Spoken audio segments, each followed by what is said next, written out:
What is up, Dodgers Nation? Mckain, we're back with another behind-the-scenes look at the Dodgers vs. Padres Seoul series here in South Korea. We're on the field here at the Sky Dome where the Dodgers are taking batting practice. You got Mookie Betts, Will Smith, Max Muncy, Freddie Freeman. The Dodgers getting ready to take on the Korean national team tonight. We got a behind-the-scenes look. Let's go.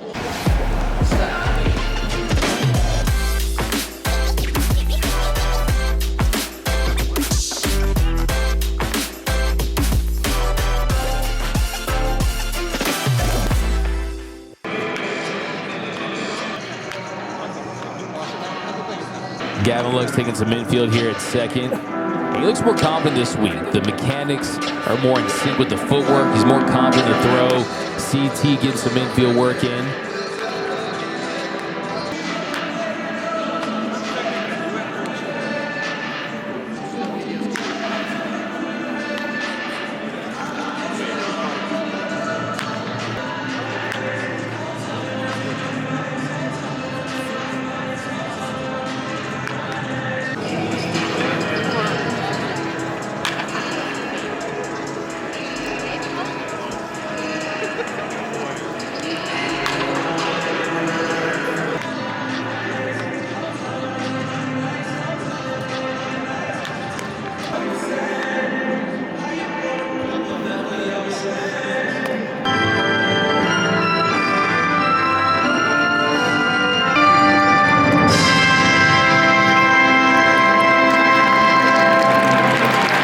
And this Korean pop star, I mean, this guy, look at this first pitch. Look at the mechanics, look at the mound presence here. Joe Kelly's behind the dish. Look at that. Sign him up.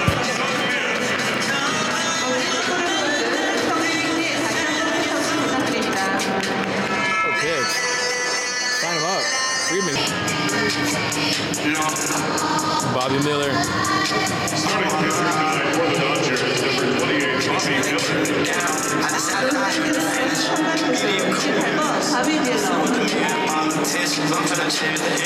You count said I'd never be a superstar, but I know I'm different. My voice was I know some kids want to hurt me. Stop trying to take drugs. I prefer to better my health,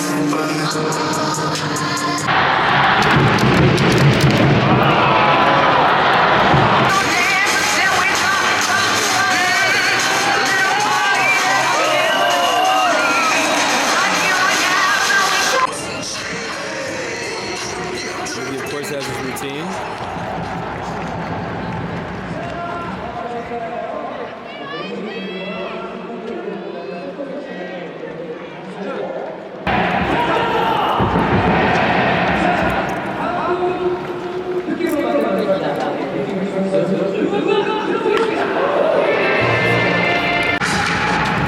Got people taking selfies with Ohtani in the back.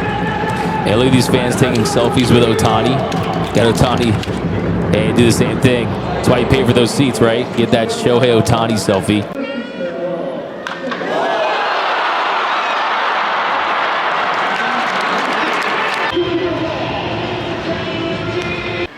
And then Gavin Stone was outstanding once again, and he was named the Dodgers' fifth starter. So far this spring, 13 innings of work, 17 punch-outs, 2 walks, allowed just 1 earned run.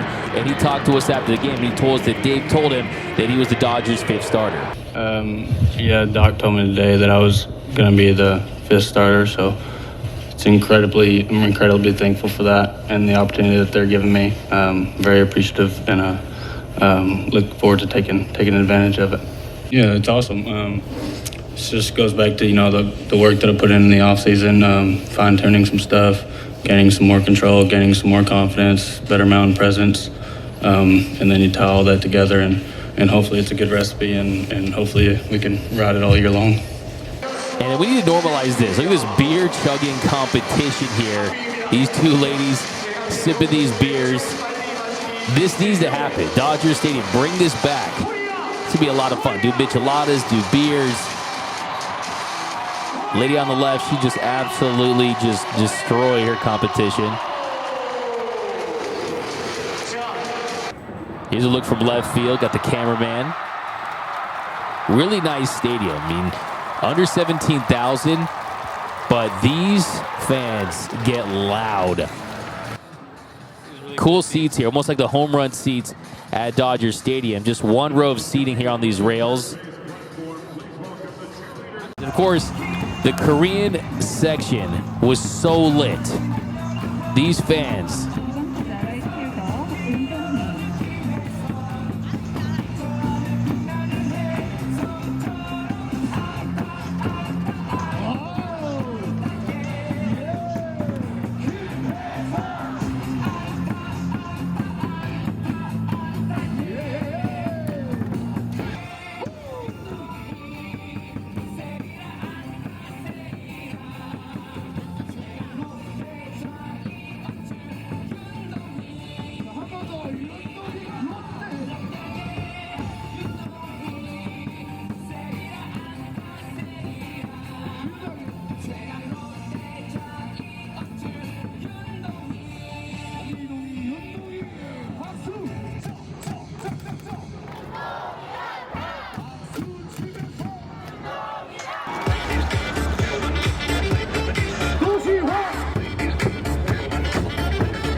계속 응원해 주시기 바랍니다. 남았네요. 응원 단정 어디로?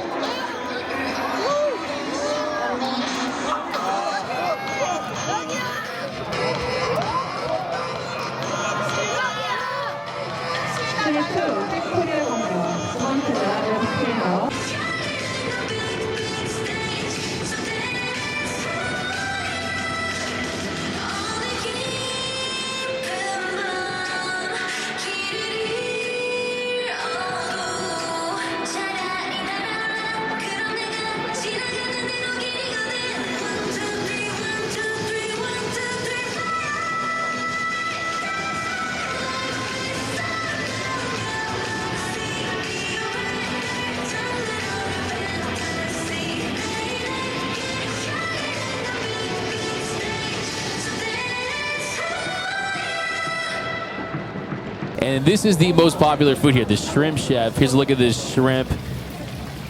I tried it, it was fantastic. They poured this nice special sauce on, makes it taste delicious. Great stuff, highly recommend. And I love these beer guys. You see how the beer vendors going around, they wear these full uniforms with the pinstripes and they beer you right on the spot. Love this too. James, so talk about this experience. You guys are rock stars, just getting off that plane, everyone just surrounding you. Just what's that been like? It's been fun. It's been the experience has been great. I've never been to a foreign country, especially one this far away, and so different. It's also very very similar in a lot of ways too. But it's been amazing. The fans here, they love baseball. They're really into the game, and I'm really appreciative for the opportunity to play here. Did you notice the cheers during the game, the dance team? They had songs for Mckain and Ohtani. I mean, did you hear the drums? What was that like? I thought it was fun. It's keeping everybody active in the game. The only song I remember hearing was Jason Hayward's. Yeah. Just because I remember hearing them say his name in the song. But yeah, like the Heroes, they had some sweet songs playing for them. Like the chants of the crowd was saying, I can't imagine what this place would be like when it's packed and everyone's doing the same thing. It's going to be electric. Now, as far as you played in postseason games, you play on opening day, what does this feel like? Does this feel like something like a postseason-like atmosphere for this? It's tough to say because we haven't done it yet, but yeah, I mean, I think every time you're kind of in a new situation and a new ballpark, especially when it's packed, it feels like postseason baseball.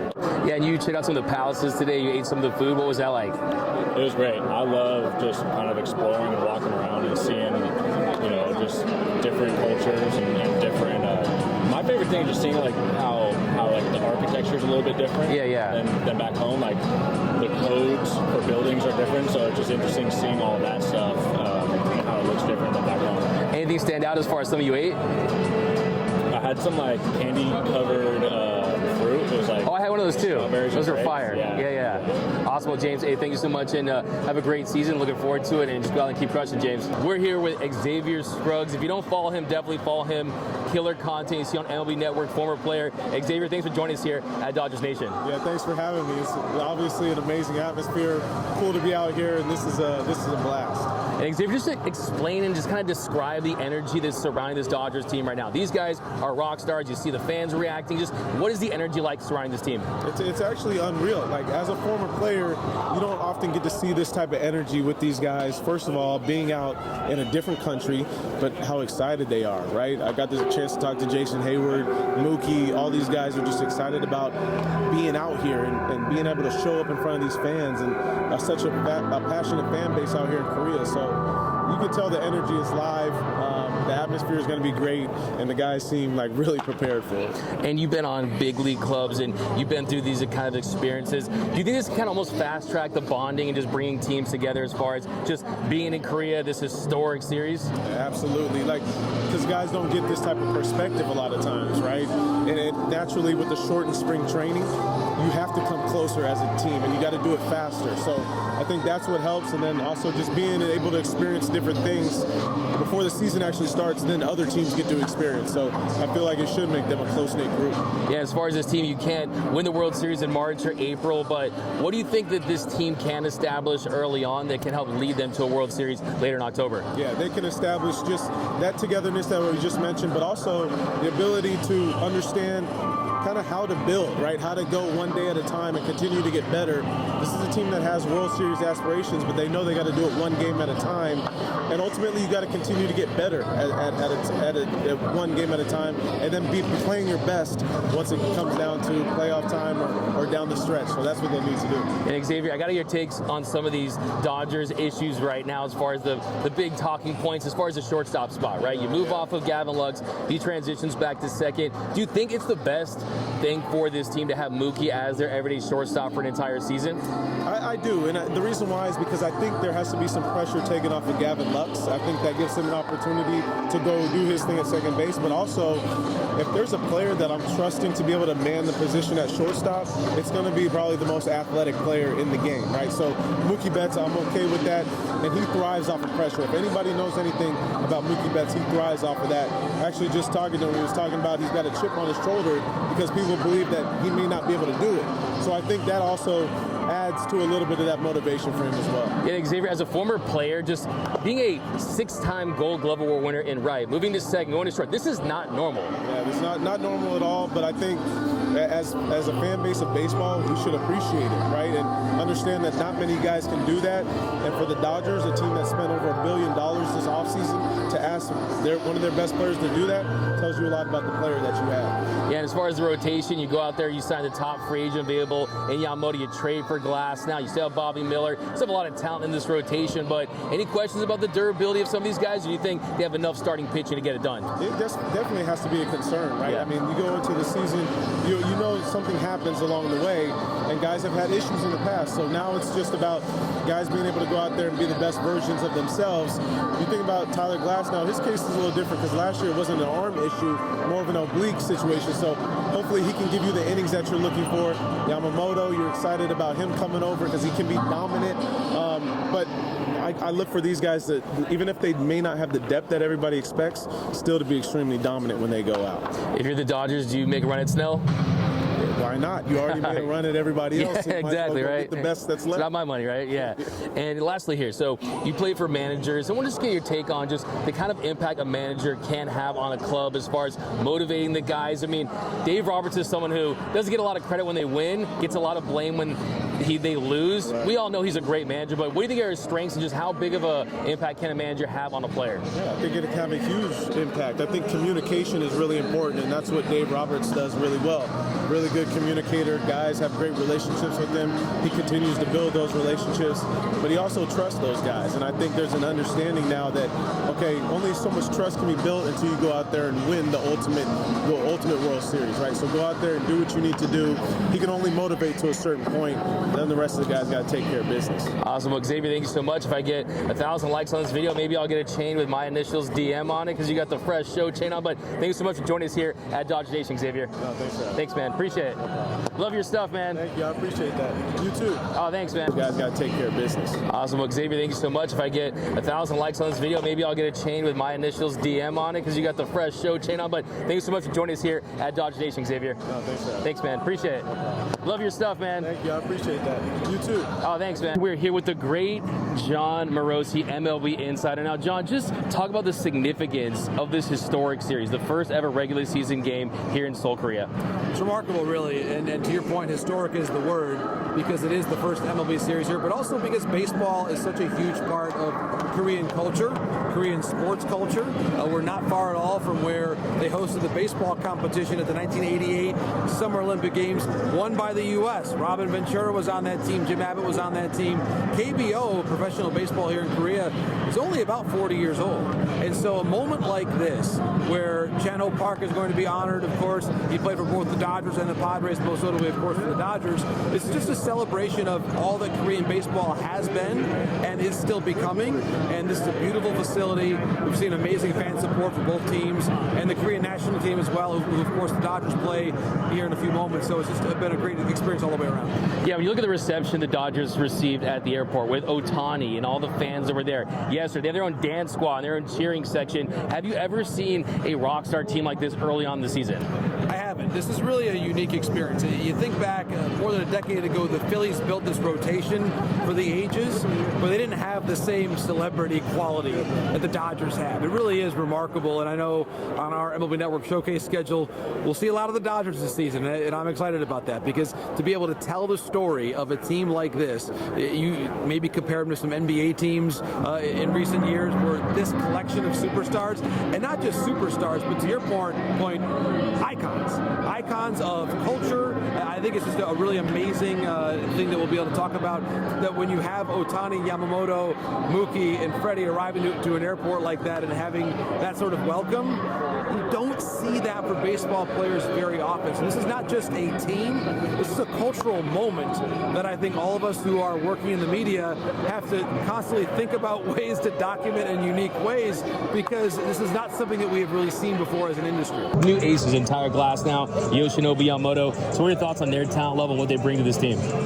Well, both of them have huge upsides. I think we've seen that Glasnow can have a huge upside because of results when healthy, and I think that everybody thinks that Yamamoto is a mystery right now. But in this generation, because of data and because of how you can go see what he's doing in another land, you can compare that to big leaguers. And so with the measurements that we get now with the computers and the force plates and all the different things, I think the confidence is very high that those two could be aces. Well, there he is, Mr. Oral Hershiser, Dodgers legend, one of the best postseason pitchers in history. Thank you so much. You got to take care.